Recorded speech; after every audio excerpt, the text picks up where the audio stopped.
In 2002, Kenyans woke up very early in the morning and overwhelmingly voted for Mwai Kibaki as the president of the Republic of Kenya. Because during that time, Kenyans were really tired with KANU. And NAK coalition carried the Kenya dream. A Kenya where tribalism, which we are still talking about today, was going to be a thing of the past. A Kenya where corruption, which we are still talking about today, was going to be a thing of the past.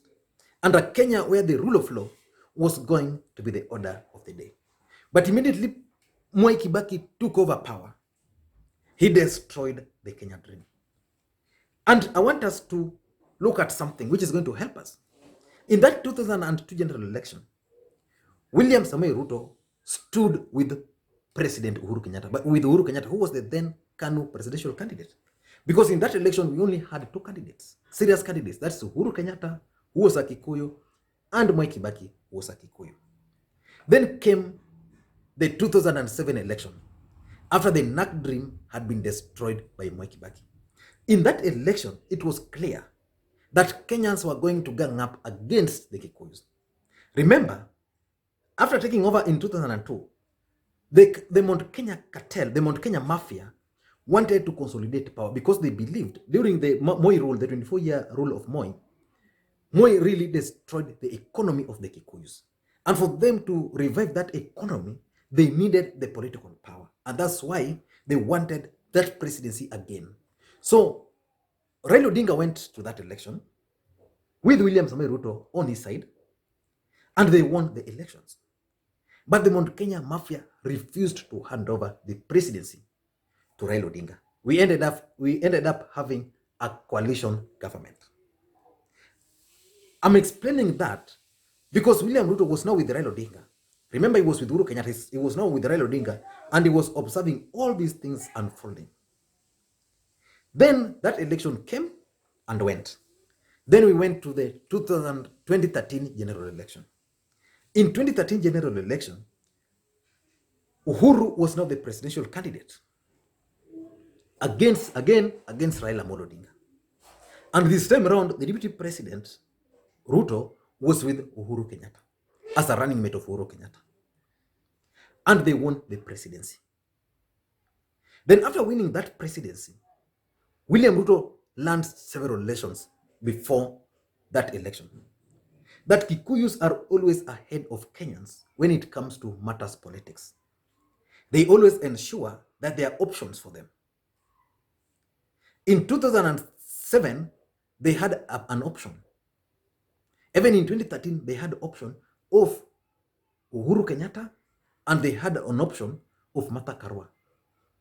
So after winning the presidency, William Ruto now decided that he will not allow that to happen.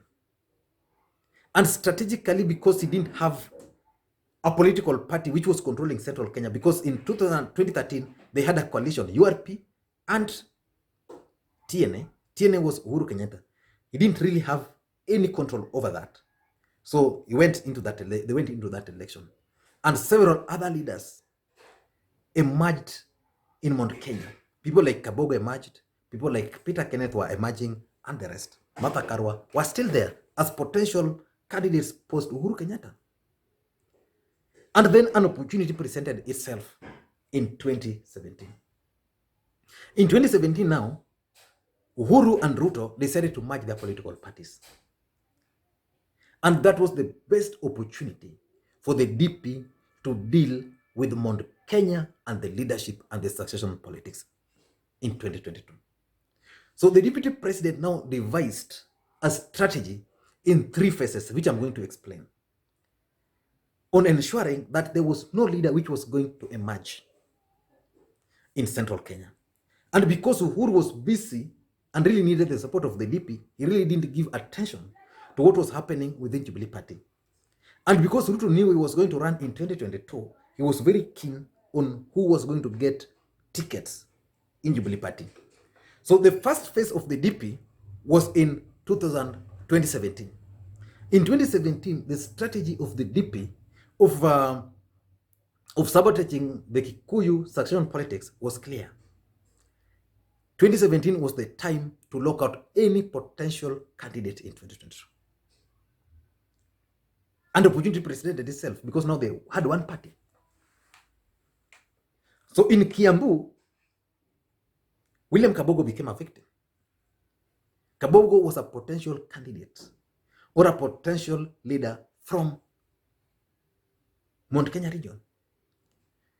So Kabogo was locked out.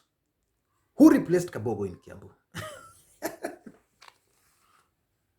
Ferdinand Waititu.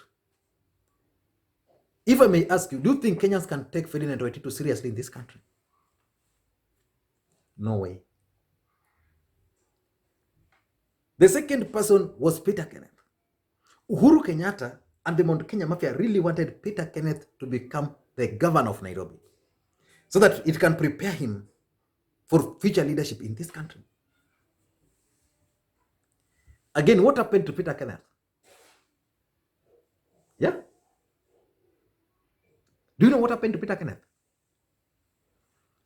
Mike Sonko was convinced to stop running as a senator to run for the governor of Nairobi.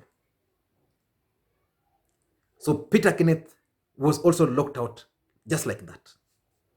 So where's Peter Kenneth today? So the DP was reducing the number. He didn't want phase one. In phase one, he didn't want any potential leader to emerge. Peter Munya. What happened to Peter Munya in Meru? Locked out. Peter Munya was locked out. The fact of the matter is, if that elections were free and fair, Peter Munya would probably be a Jubilee governor in Meru. These guys didn't want him. They refused him. And Peter Munya said this severally. So Peter Munya was also locked out because he was a potential candidate. So who replaced Peter Munya?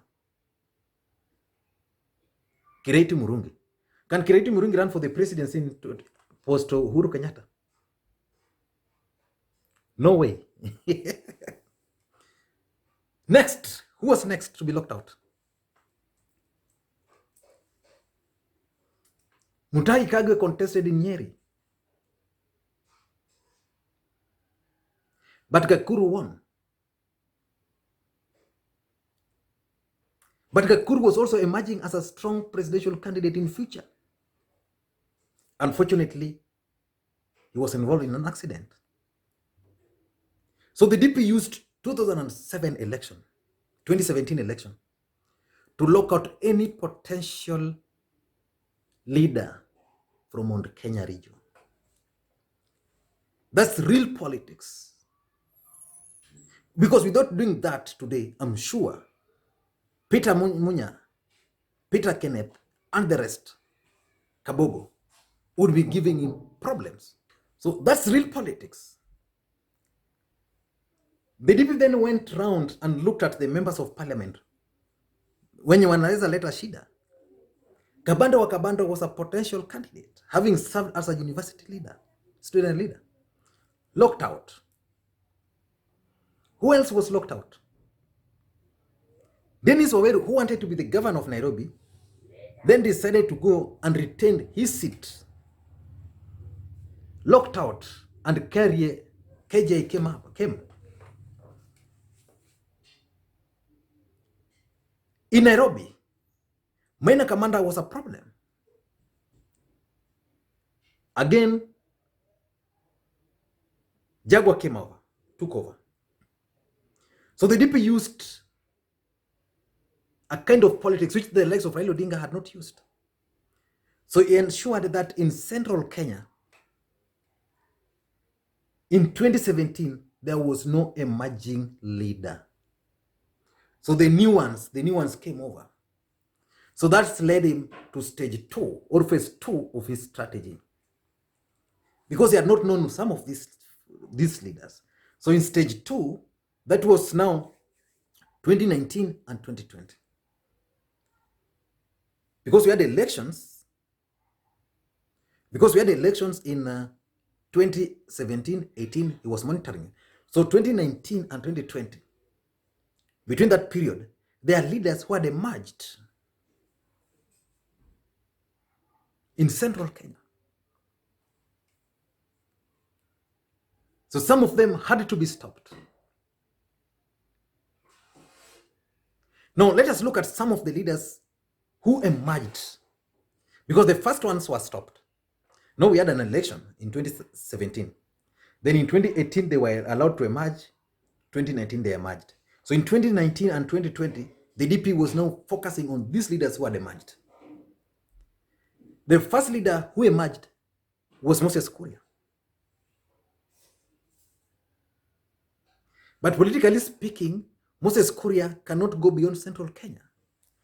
He doesn't have national appeal. So he appeals to the people of central Kenya. So that only means Moses Kuria can only work with him as his running mate.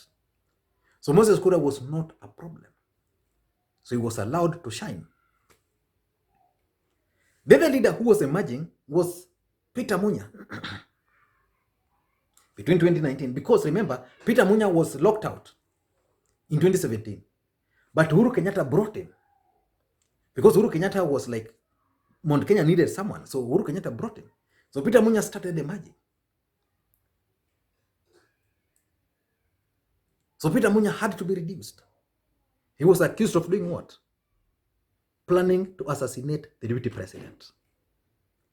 And remember, the DP was a darling of the people of that region. So if he was being accused of planning to assassinate the DP, that basically means he was being incited. The people he was being incited. He was being portrayed as someone who is bad. Who was next? There was Mwangi Kiunjuri. Mwangi Kiunjuri was now emerging also as a potential leader in central Kenya. But what happened to Mwangi Kiunjuri? He was not a problem. Mwangi Kiunjuri is appealing to the Mount Kenya region because he's able to speak those proverbs in Kikuyu. But he can't appeal to Kenyans outside. So the DP was comfortable with Mwangi Kiunjuri because Mwangi Kiunjuri was only aiming to be his running mate.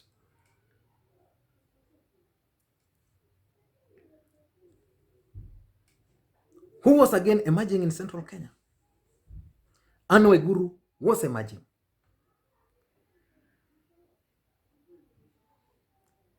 Waiguru was emerging in central Kenya.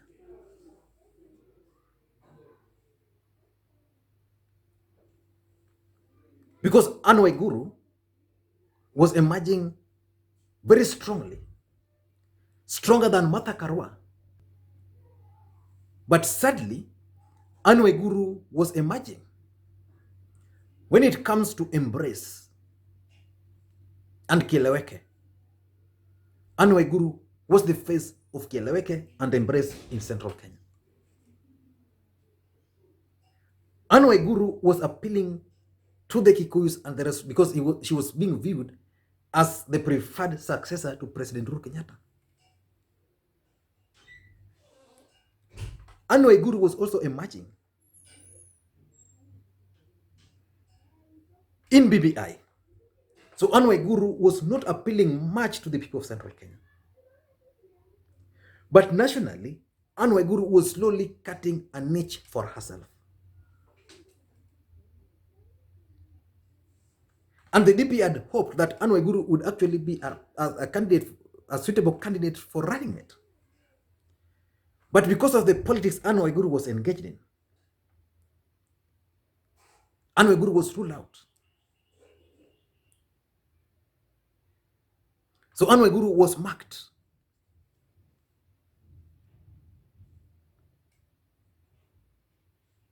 So in 2019-2020, all these leaders who are emerging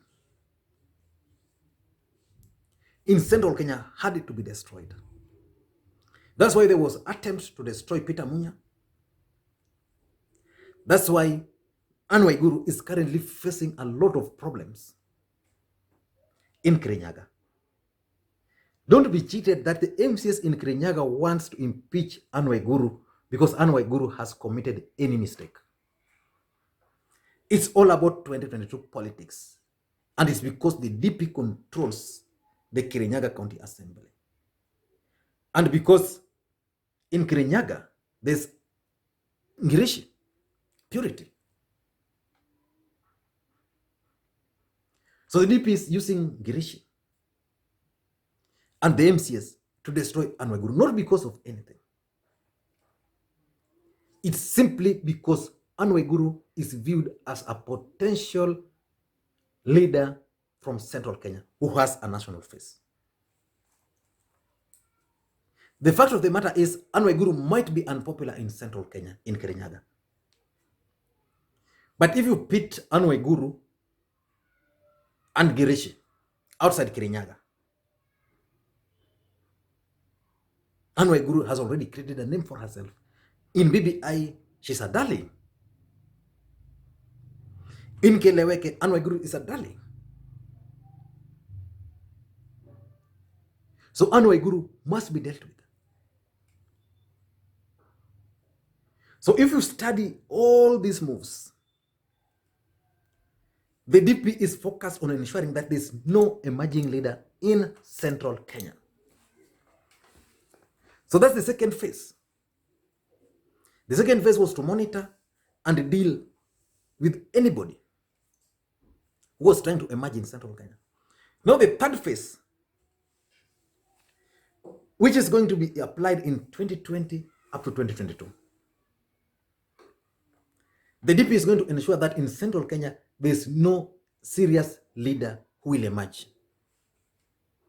Because as long as a leader will emerge in Central Kenya, it means that leader can be used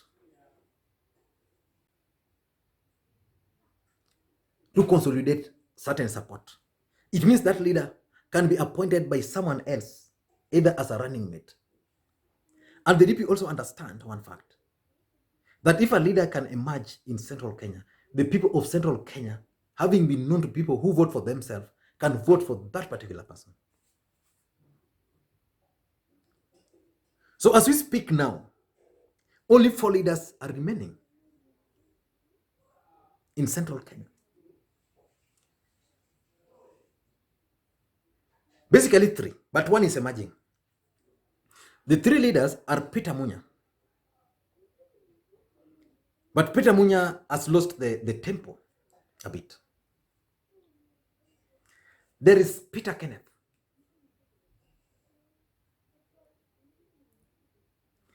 Peter Kenneth is the candidate of the Mount Kenya region. But the problem, he was denied the platform. He's not a member of parliament. Peter Kenneth is not a member of parliament. Peter Kenneth is not a governor. And it's very difficult to find a platform. Because say if Peter Kenneth were to go to a place, so in most cases, even the MCS will speak after he's spoken. Those are the realities, because he doesn't have a platform. So he's currently down there. Who else? Anne Waiguru. And that's the headache which the DP is currently fixing in Central Kenya. The Anne Waiguru headache.